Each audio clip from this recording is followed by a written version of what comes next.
Hi, Michael. Hi, Emily.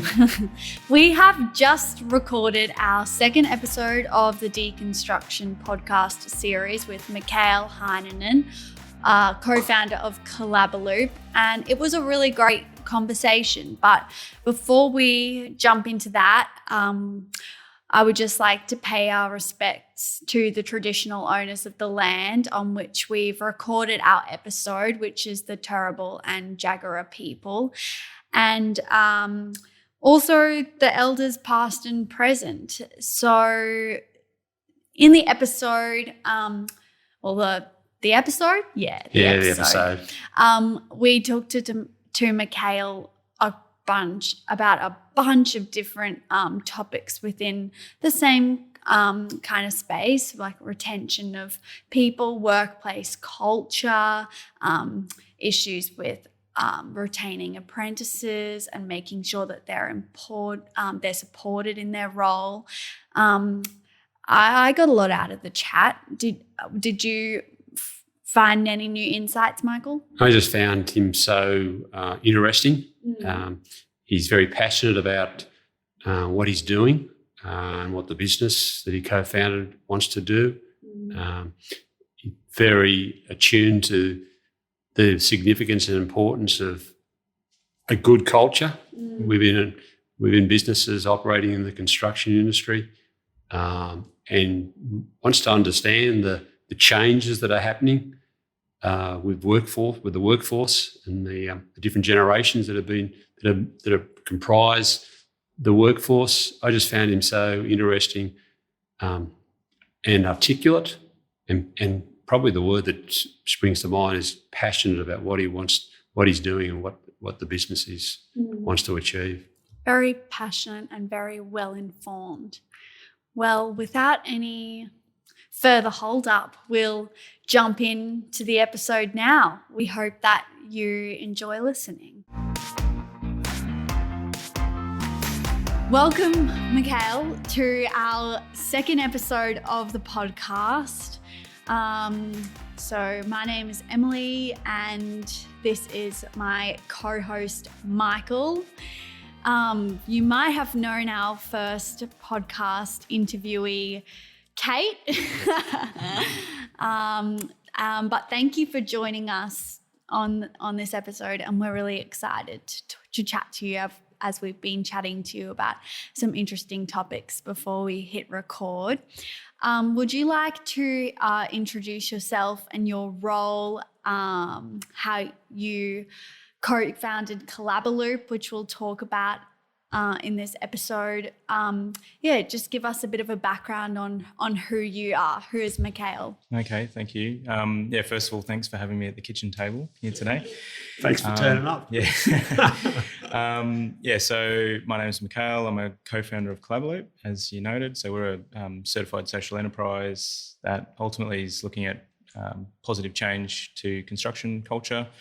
Our purpose ultimately is looking at how we can collaborate with organisations to build thriving workforces. So that sort of goes both ways, from an employer and how they can see their employees, but also from the employee standpoint.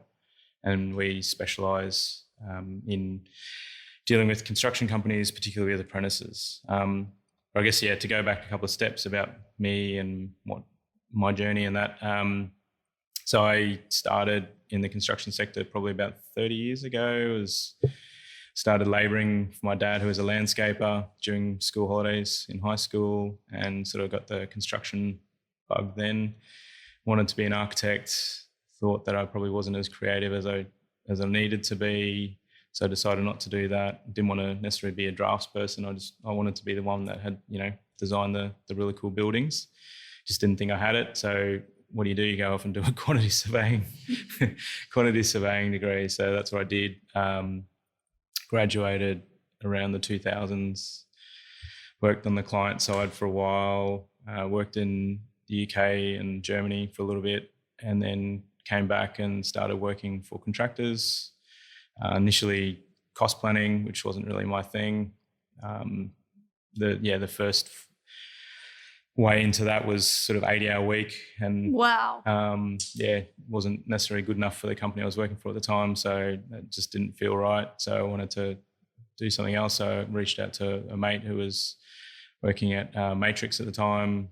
So I did some contract admin there and on a tower down at the Gold Coast. So that was pretty cool, just driving in each day, seeing the surf, and working on, the Gold Coast. That was pretty cool. So the switch to contractor was really, I wanted to end up working for the company and earning money for the company that I was working for. So whereas I was on the client side, I was typically, making the client a lot of money, but not necessarily getting much kudos for it. Mm. So I wanted to, ultimately be part of that. Well, in those days, it was that money making, for the business.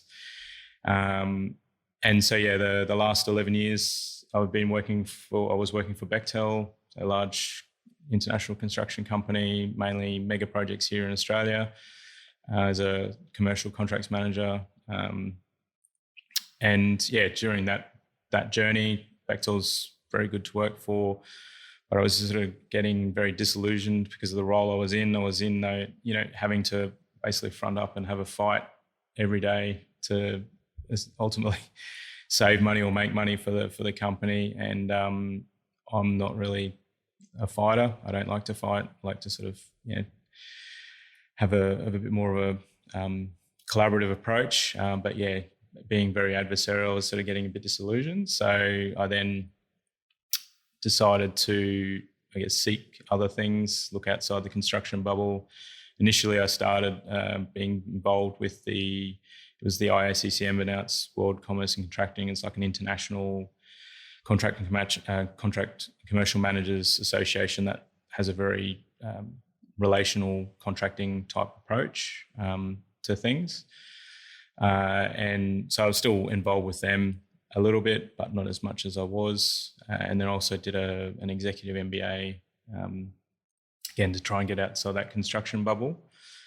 And through that journey, that was in 2019, 2020, I got to, get a really good understanding of my own self, my own leadership, what I wanted to be, dig a little bit deeper in terms of some of the stories, that I was telling myself from previous, and get to learn human behavior quite extensively. Got to learn how leadership and the soft skills, the human skills, how they influence on culture within organizations and how that sort of interrelates. And also through each of the different modules, taking a very construction industry focus. So even if it didn't necessarily fit, I sort of still wedged it in just to, again, give me on purpose an opportunity to do some research. So I sort of like to say that since 2019, I've been researching culture and construction and doing that. So from there, then wanted to do something, wanted to still be based in Brisbane because of my family. So started a startup, Collabaloop, and that's how it kicked off. So one of my colleagues from the executive MBA, who's more of a software engineer background, we decided to jump in, and that's where we are today. Cool. Long-winded? No, that's a few things from that. Germany sounds amazing. And I agree with you about working at the beach. That sounds really cool too.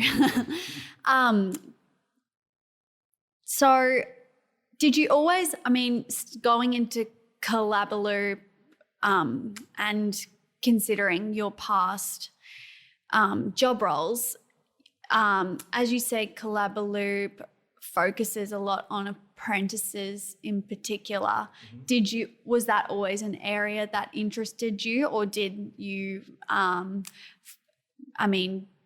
did your interest peak while you were looking at the culture in the industry and the industry issues? Yeah. So it really came from that research. So initially it was, again, defaulting to the role I was in, trying to get these peer groups at the higher end of the projects on these large projects, your project managers or construction managers or site managers talking to each other and essentially challenging each other to say, am I doing everything in my power to make you successful, and vice versa.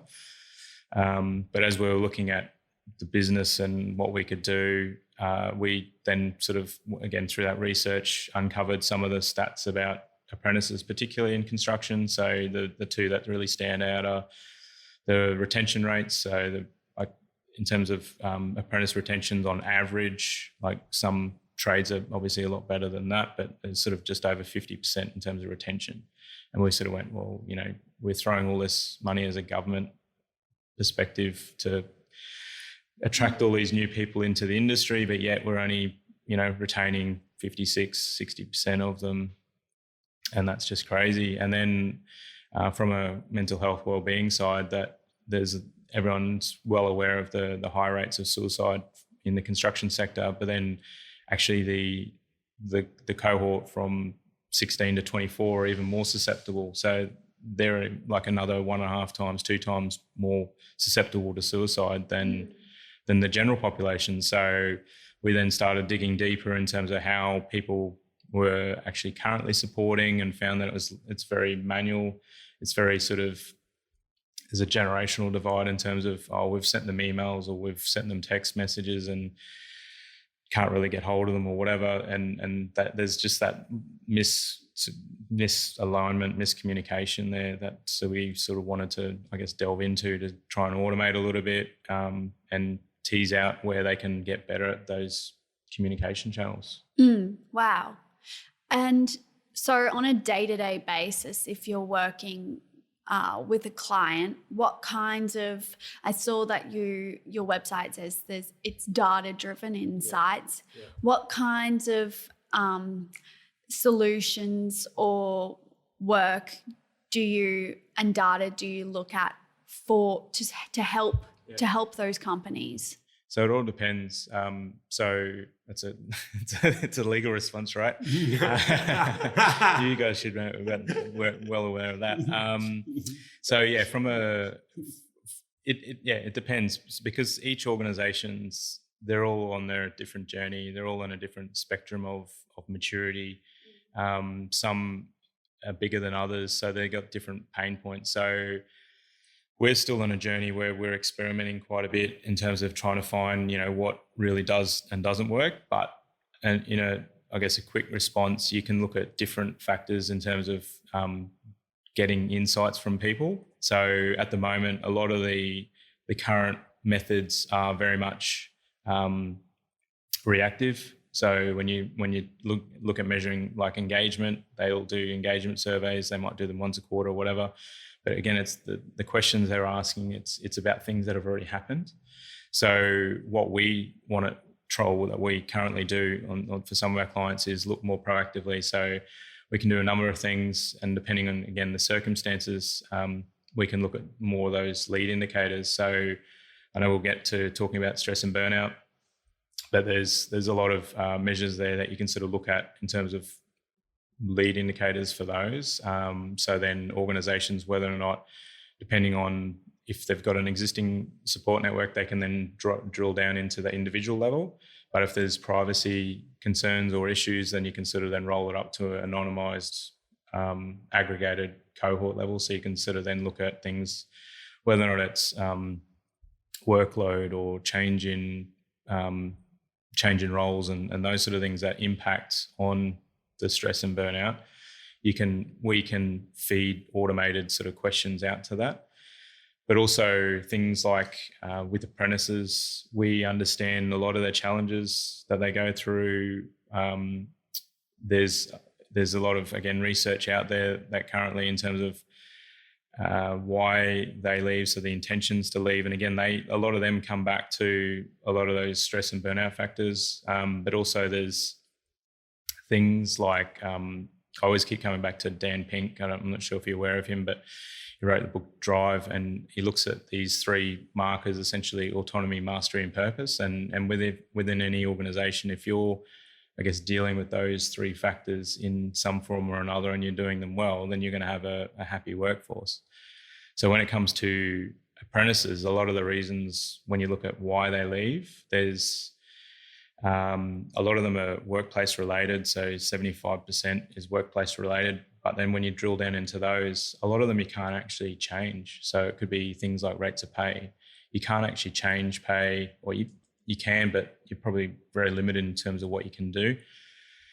And pay in itself it's a demotivator as opposed to a motivator. So again, all you can do there is actually then start creating a workplace environment where you're encouraging people to want to come to work every day. You're managing those expectations. And again, that all comes back to that communication piece. And again, if you've got the two different levels, you've got your supervisor and your apprentice, or even a young person, whether it's a trainee or a graduate or whatever, and you've got those people and you've got their boss, manager, leader, whatever you want to call it, and they're just disconnected in terms of how they communicate, then you're going to get one person that's going to be disgruntled and disillusioned and just walk out the door if they think that's the easiest option.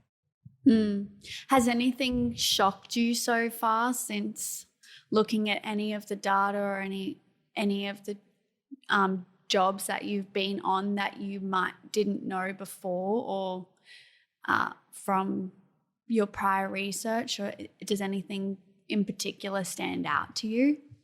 Nothing really shocks, because again, I've read a lot of the research. It's already quite shocking in itself. So, but what we have found is that even in progressive workplaces, there are a number of people within cohorts, sort of 15 to 20% at any point in time, who are potentially struggling. And it doesn't necessarily mean that they're going to do anything bad. It's just means there's a need for a conversation to basically get them on the right path again. And like what I said before, when you're trying to create those workplace environments where you want people to thrive and turn up to work, I mean, they're the conversations that you should be trying to have. And on the flip side, I think, what we're pretty amazed about is how we find how honest and open particularly the younger generation who have used our engagement platform to date, how honest they are and open they are in answering the questions. And even the response rate. So we've had through all of our questions, 70% full response rate back from people. So if you think about when you send out surveys, how many people answer those?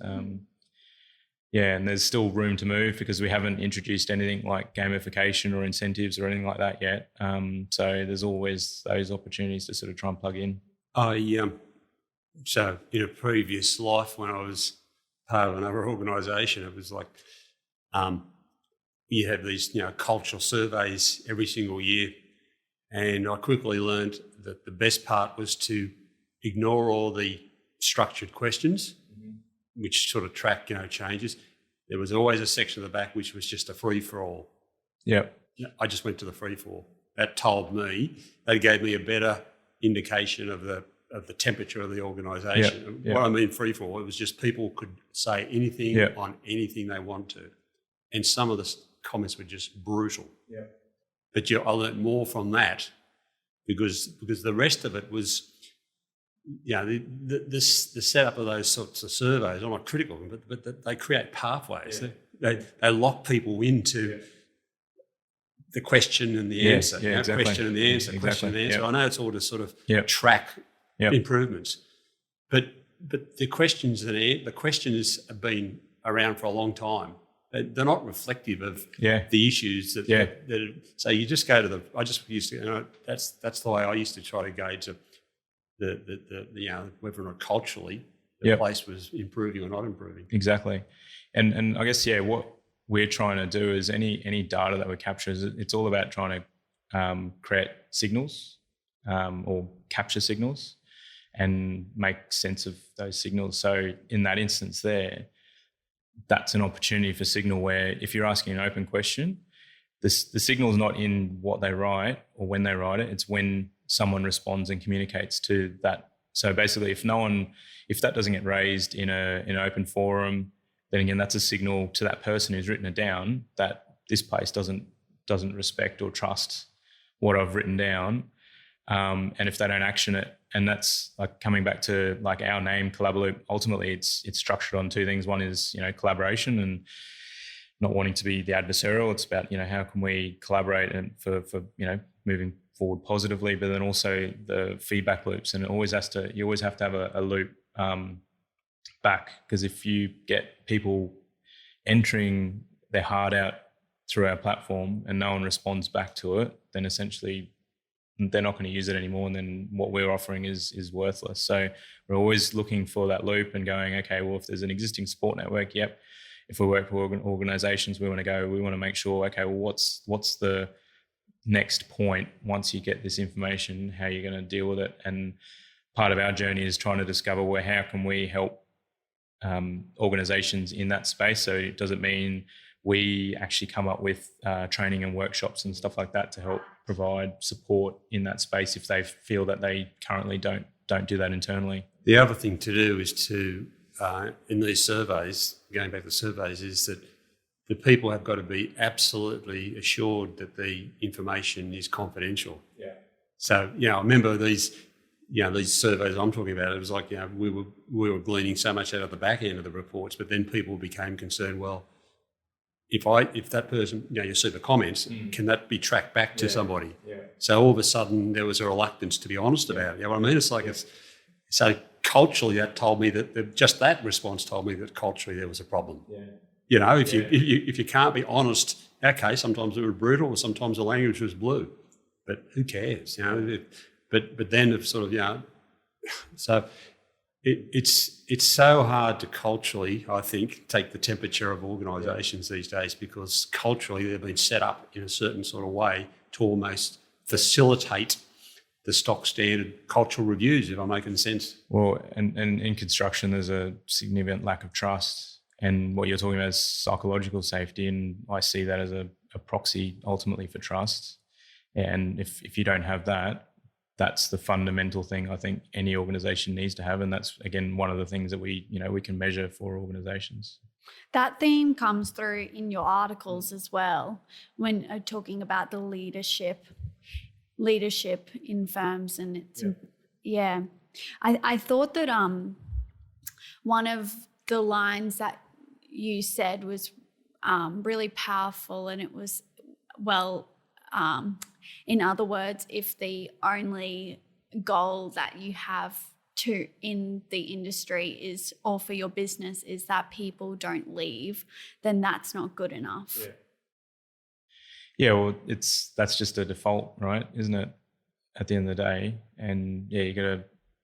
That's why I've used a couple of times the word thriving, right? And when you look at people using the word, for example, resilience, at the end of the day, resilience is just essentially getting up again, dusting yourself off, and maybe trudging to get another hit in the face.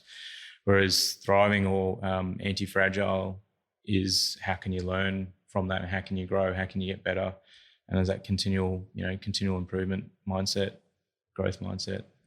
Yeah. And I mean, we I guess diverting a little bit off the path, we were talking a little bit before recording and in our chat about the introduction of the code of conduct for the psychosocial hazards, and we were just blown away as well about what that will mean, and for its importance for supporting especially young people and apprentices in businesses. And I mean, what are your thoughts around that introduction of the code? Well, it's going to put a lot of people on notice. It's a bit of a potentially ticking time bomb. Ultimately, as we spoke about off air, it's always been in there. It's just ultimately now more explicit in how, and they've given you some guidance in terms of how you can look to manage that. Ultimately, I think though, it still takes the way that people look at that and look at risk management generally is not well suited to like a complex thing like mental health. So it talks about, identifying the risks, and okay, you're going to identify it and you're going to go, okay, well, workload, and put it on a risk register, and you go, okay, well, how are you going to manage that? But there's a lot of things that can potentially play into workload. So whether or not it's that person's external environment or their current role, which may or may not change, they may get some additional tasks because someone's gone on holidays or whatever. So how are you actually managing these things as they are essentially emerging and changing potentially day to day? Because like risk management, everyone's looking at it, very granular, very individual line, and not seeing how they basically interrelate, which is it's a missed opportunity. I mean, I just printed out I was reading through some of the guidelines and articles about it, and it says that a hazard described in the code is high job demands with time pressure, role overload, unachievable deadlines, challenging work hours, shift work, unrealistic expectations to be responsive outside work hours. And I feel like that could apply to a lot of people. Yeah. Standard description of a construction company. Yeah. And legal business in many instances, not ours. Yeah. And I mean, and when we talk about moving to a 5-day work week for construction, is everyone just going to go pat in the back? Okay, we've solved that one now. But how are they actually managing that? How are they actually identifying whether or not someone's, again, their workload is for that person? And it's a tricky one because a lot of the people we talk to, and this is the thing with the younger generation coming through, there's a couple of things. There's high rates of general anxiety coming through with that younger cohort when you compare it to other existing generations. You've got a potential where their human skills aren't necessarily, their social skills aren't up to the same level of what has passed because of how we communicate now with technology. So you're not forced to have those conversations with people a lot of times. They see a lot of things, again, because everything's pretty instant. You can order anything on Amazon and you can get stuff the same day. It's ridiculous, right? I love Amazon. but then Australia Post, it takes 2 weeks. Anyway. But yeah, so the concept of instant gratification, right? So you tend to see stuff potentially in black and white and don't see things along a linear sort of a gradual path. So again, when they go into a conversation, whether or not it's pay or something like that, they might come up and go, right, I want to get paid another 10 grand. I've been here a year now, and that's it. It's very matter of fact, boom. Whereas if they could learn the skills to sort of go, look, I feel that I could earn another 10 grand. Let's have a chat about what I can do to get to there. That's a completely different conversation, but it's still trying to get the same outcome. Whereas if that person has that conversation, they get, no, you're not going to get it, then they'll go out the door, right?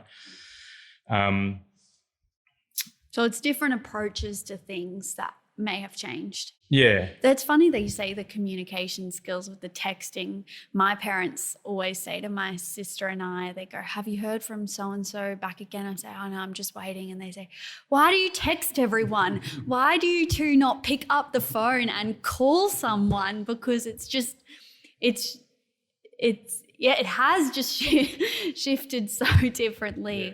And I guess COVID as well, people coming through, the communication skills might be, a few things, people not being at uni and present and being able to talk or maybe being able to be at TAFE or having to do those sorts of skills online where they can be done online and you're not talking face to face with people, so you don't have those soft skills might not be the same compared to if you were somewhere else or if you're texting everyone, you don't have the phone, you're not practicing your phone call, which seems like a little thing, but actually takes practice to get right and talk to people. Yeah, absolutely. Properly. Yeah. And there's a potential where longer term, because I mean, human connection and those relationships and that sort of stuff is, again, very well connected with just general happiness and things like that. So you need to then think, okay, well, how in longer term, how is this new generation going to achieve that aspect of happiness, or are they going to be less happy because there is a result, or where do they find their connections? And I guess that's probably something that workplaces and that sort of stuff need to figure out and potentially offer that. I don't think one size fits all. No. That's my every workplace, if it's serious, will just internally reflect upon what their business is and culturally how they can support their people, because the greatest resource of any business is it's an old saying, but is your human, is the people. But it's an interesting challenge when you reflect upon how do you, because it means that like I said, I'm repeating myself, one size doesn't fit all. It requires every business to really drill down and have a look at how it's performing, how it can perform better, how it can support its people. But if you flip it from a challenge to an opportunity, you say culture is a competitive advantage, and you at Helix, you can probably explain a little bit about that in terms of how you retain people, how you look after your people, and when you're recruiting, how much of a potential opportunity that is compared to someone else. I'll dig in here just because just the fact that Emily is taking the lead in this, in this whole podcast. She's a first-year lawyer. That's part of what I want to do, or what we want to do, is to support our young people to grow, to learn these skills, to be good communicators, to be rainmakers, so to speak, to understand the industry, not just from a legal perspective, but understand who the clients are, and all the different cohorts in the industry. Everyone's different. A little carpenter subcontractor is a subcontractor. A large mechanical subcontractor is still a subcontractor, but the profiles and the businesses are entirely different. The pressures. Yeah. So they're both subcontractors, but do you treat them both the same as subcontractor? You've got to try to understand uniquely each business. So it's like culturally, that's one of the things that I'm very strong over. We're very strong, is that we support our people to grow, and we're prepared to take risks too. I think that's the other thing too, is take risks with some of your young, particularly your young people. Well, yeah, and it's having trust, right? And works both ways. Trust, and trust, forms from respect and permission.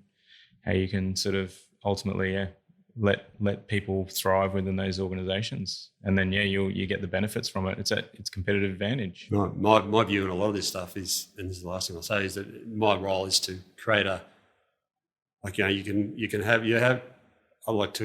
analogy is you can have people in corrals, almost like in a little pen, on a farm, and you can try to keep them tight, so that they're fenced in, or you can, like one of the big cattle ranches in the Northern Territory, you can still have fences, but the difference in terms of you guys can roam anywhere.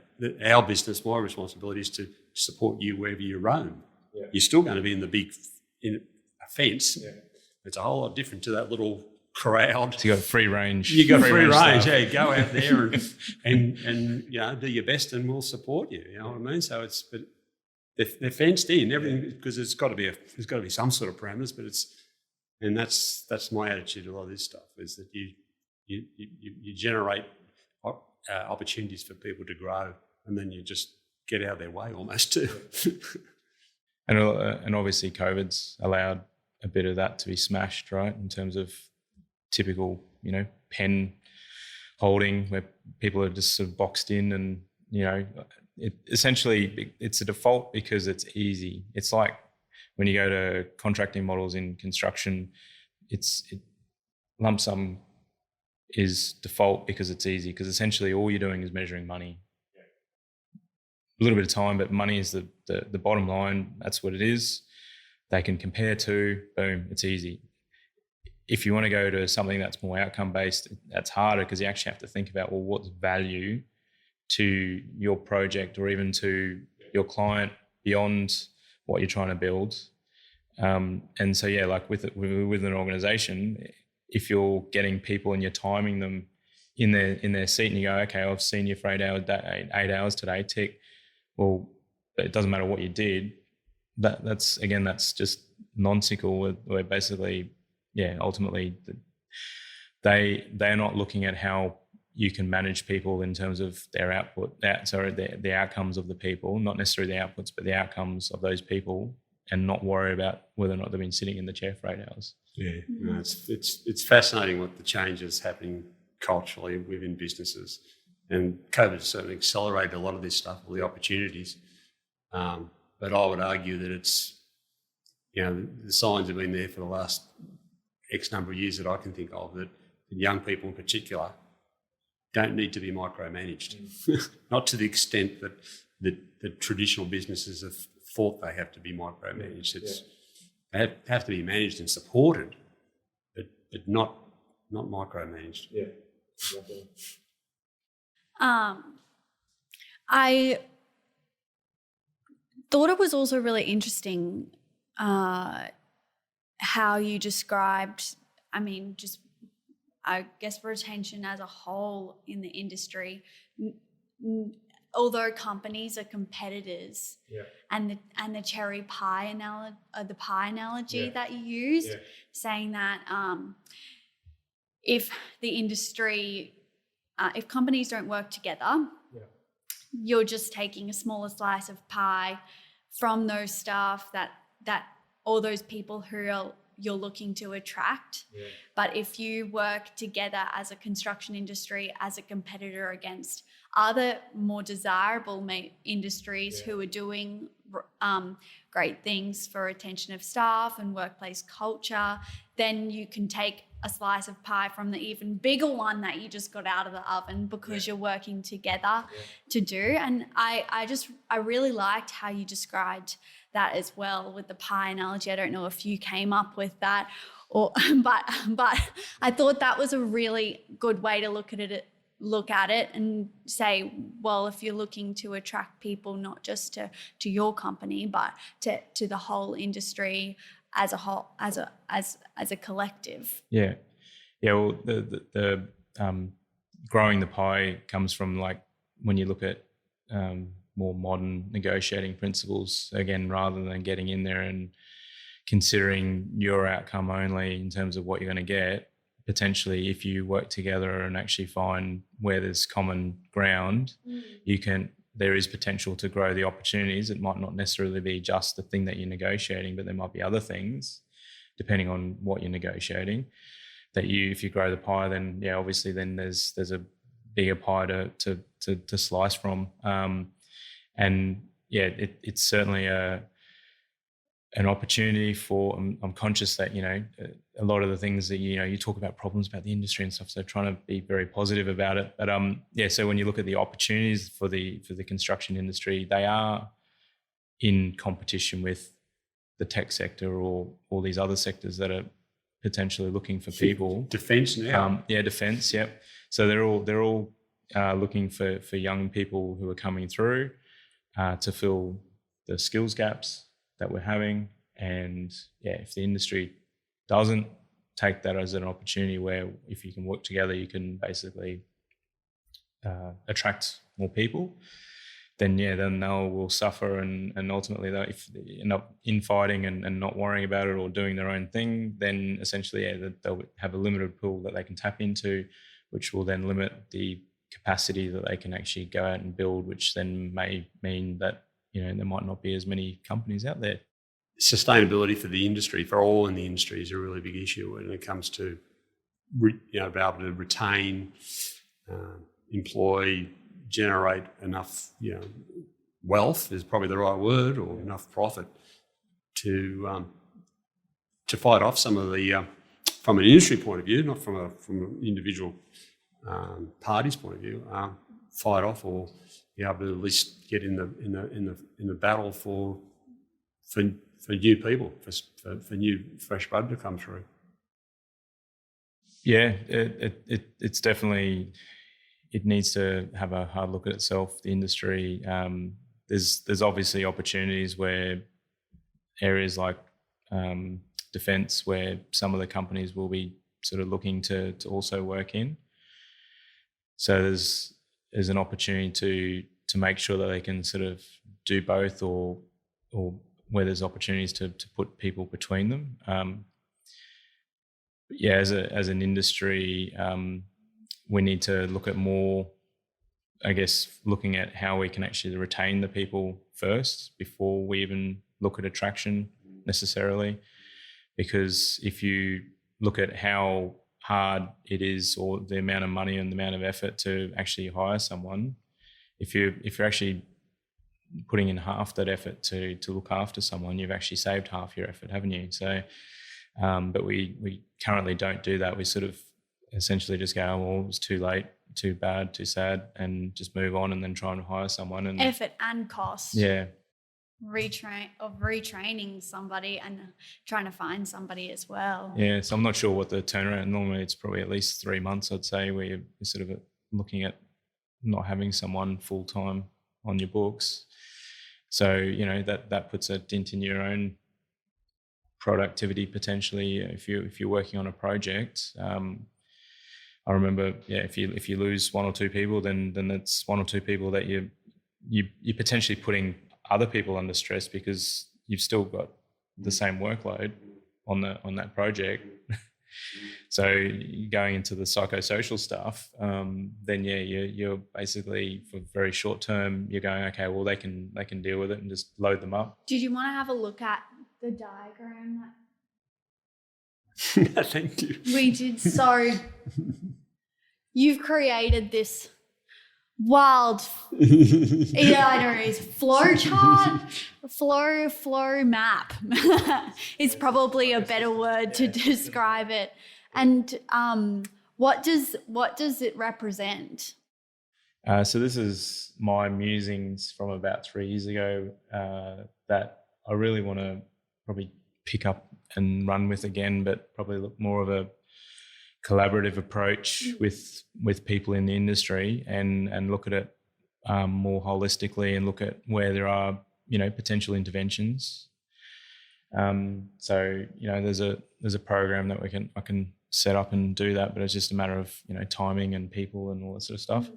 But what this is supposed to be showing was me hearing, again, through my executive MBA, where we did a lot of things on systems thinking and how ultimately everything, especially in not complicated but complex environments. So when you look at human social systems, they're complex environments, how everything is interrelated. There's no individual part, so each part sort of flows and makes impact on another potentially. Some making more impact than others. And what this is essentially when people talk about these problems. So people go, oh, it's high rates of suicide, we need to fix it. Or low rates of diversity, let's fix it. Or high rates of insolvency, let's fix it. Or contracting models are too adversarial, let's fix it. At the end of the day, they all interrelate with each other. They all impact and create essentially a reinforcing loop in a lot of instances. So just the one which I've highlighted here is masculine culture. So that leads to drug and alcohol abuse, leads to high rates of suicide. Yeah, well, again, bullying leads to high rates of suicide too. Is that so? Yeah, so there's strong correlation with a lot of the research that shows suicidal tendencies where there is bullying environments. Bullying itself, I don't know if I've got there, but leads to also people leaving, so retention rates, which is not there at the moment. But I think it's bad reputation, bullying, bad reputation. Yeah. Bad reputation leads to high attrition. Yeah. And masculine culture leads to bullying, leads to drug and alcohol abuse. Masculine culture leads to bullying, leads to high rates of suicide.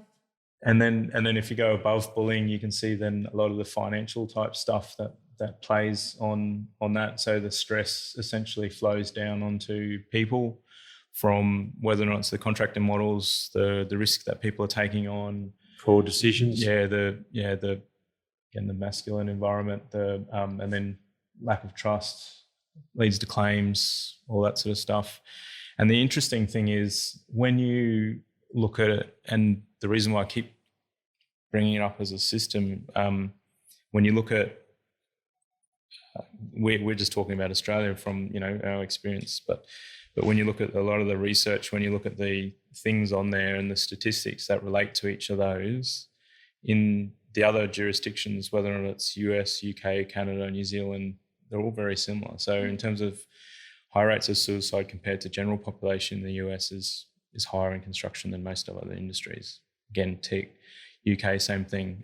Retention rates, again, low rates of apprentice retention, high rates of bullying, high rates of insolvency in those sectors. Again, but they're all, again, it's an ingrained... It's a web. Yeah. It's an ingrained, and they like to call it in systems world like a wicked problem, in that, there's no real one solution. It has to be a change mindset. And I think that's one of the reasons why we sort of are tackling apprentices, is because, a lot of the stuff that we have to do is going to be generational change. It's going to be change over a number of years. So if you can get the people early and help them, support them, get them to change their mindset, not get stuck into essentially the system and the way that it's been set up and how it potentially corrupts people, and not in a legal way, but just as being forced to play the game as it is. Because even things like increasing female participation in the construction sector, if it's just drip fed, those people will again be embedded into the system and just start playing the game as the system intends it to be played. Whereas I strongly feel that if you were to click your fingers, magic wand, whatever, and you got 50% female participation tomorrow, then you will probably change it overnight, because you just have a completely different mindset in there. Because I think a lot of one of my earlier articles, I think it talked about the masculine environment. I think that's when you look at why is it across all of these jurisdictions the same thing. Again, it's that history of masculine environment, history of the very adversarial lump sum type contracting that have just flowed through, and it's just created this welded on status quo that people, that's the way it is and that's how we operate. And you just need to be tough to live within that environment. I've had a sad life, but it's because of COVID and the lockdown. But I've had an opportunity, obviously during COVID, to look at the question time in Parliament, from the previous Parliament, and I still catch it occasionally with the current Parliament. And whilst the question time is still deplorable, I think, in terms of the behaviour, it's a lot better. It's a lot better this Parliament than the previous Parliament because of, I would argue, the presence of more independents who are, I think, are all women. I just think the behaviour has got better. So still got plenty of room for them. Whereas before, when it was just wall to wall, and this is not political, this is because it was wall to wall men. The behaviour was atrocious, quite frankly. So there's just the mere presence of a greater representation of women, I think, is just culturally just shifts the dial so significantly. Yeah, exactly. And then by embracing diversity, and then looking at inclusion as true inclusion, not necessarily within your bucket of male or female or whatever, but looking at inclusion as people, as individuals. And you were saying, what was the word that you was a human first approach? Yes. Yeah, in big letters here. I consider a less binary approach and throw away gender, age, race, etc. Yeah. That was a good that was a really good point. Like, it makes it less hierarchical. Just look a human first. It's taking away the automatic bias. Yeah. So which we don't even realise. Yeah. That subconscious bias that we carry around every day, that we don't actually realise that we have. Exactly. Yeah. So if we're putting everyone on that same level, then you essentially, the idea is that you're taking away that, you're looking at people as individuals, and you're creating an environment of that psychological safety, so people feel free to be open and talk honestly, and then you're actually then able to potentially move to innovation. Because you can only get to innovation once you're actually truly collaborating, and that's probably why we talk about productivity being what it is and, still staying where it is. Can I borrow that line? You can only get to innovation through collaboration. You can borrow it. Now you're going to see it pasted all over Helix socials. There's going to be an article. I like that. I always struggle for headings, but I think I've got that heading. So there's another, which I didn't share, but we can post it on the links afterwards. But there was an article I wrote previously about again, this was musings a few years ago, and my mind's probably moved a little bit on, but it's good anyway. Essentially, it's that progress through culture. And at the end of the day, you need to build that trust first up. Then it builds that psychological safety, which is ultimately the proxy to trust. Then you can then start moving into things like collaboration, and then you can start looking at, and also you need diversity and inclusion, but and then you can start moving into innovation because one person. So basically, you can't do innovation. You can't be truly innovative unless you get the fundamentals. Is that what you're saying, or am I putting words in your mouth?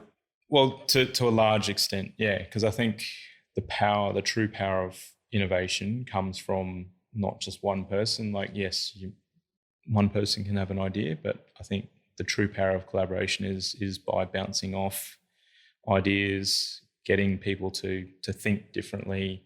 So if you look at a lot of these creative workshops and stuff like that, they're always trying to basically bend your mind to different things. So they might ask you a question about, like if you're ideating on something, they might ask a question like, well, what would Donald Trump say, or what would Donald Trump do? Like, even though it's completely, left field to where you would be thinking, again, it just puts you in that different perspective. So by having people do that, so again, diversity does that as well, because it makes people better as well, because at the end of the day, if you know that you're going to go into a meeting where you're potentially going to get challenged, and that's where diversity comes in, where you go, okay, well, I know you've got a different point of view, or you're coming from a different background.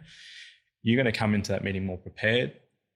You can actually then have a discussion about it, as opposed to you go in thinking, I know everything, I know what the answer is going to be, and not listening to anyone. But yeah, true, in an environment where you can create that collaboration, that open environment, but also with that diversity, then you can actually have that diverse debate. Well, I think that's when it comes to listening, we hope everyone enjoys listening to our chat. Is there any, I guess, to wrap up, is there, I guess it'd be hard to summarize into just one, but do you have maybe a top tip to any companies of how to support their people or their apprentices in any way? Well, you put me on the spot. Only one. Yeah, only one. I think we covered a lot of the bases today. I think you need to just, probably the one is looking at that autonomy, mastery, purpose. If you can look at autonomy, mastery, and purpose. Mastery. So autonomy is allowing people to be the master of their own destiny to some extent. You're not micromanaging, all that sort of stuff. Mastery is the element of you're giving the individuals an opportunity to learn and to upskill, like what you're doing today. And purpose is having an alignment there where ultimately you give them something that they're working towards. You communicate with them, that's where we're heading. And so we're all marching in the same line. So if they don't have that clarity, then obviously then it sort of then starts driving disillusionment and stuff like that. So top tip 2 is to visit Collabaloop's website. Oh, yeah. Thank you for taking the time out of your day to chat to Michael and I. I thought that it was really insightful. Thank you. Thank you, right. Mikael. Awesome. Thanks. I hope you enjoyed the podcast today. The information we discussed today was just that, information only. It is not specific advice.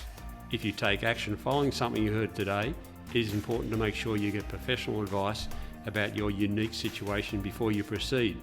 whether that advice be legal, financial, accounting, medical or other advice. Please reach out to the Helix team if you have any questions or if there's another topic you'd like to explore. And if you know someone who might benefit from the show, remember to tell them about it or point them to our Instagram, Facebook or LinkedIn.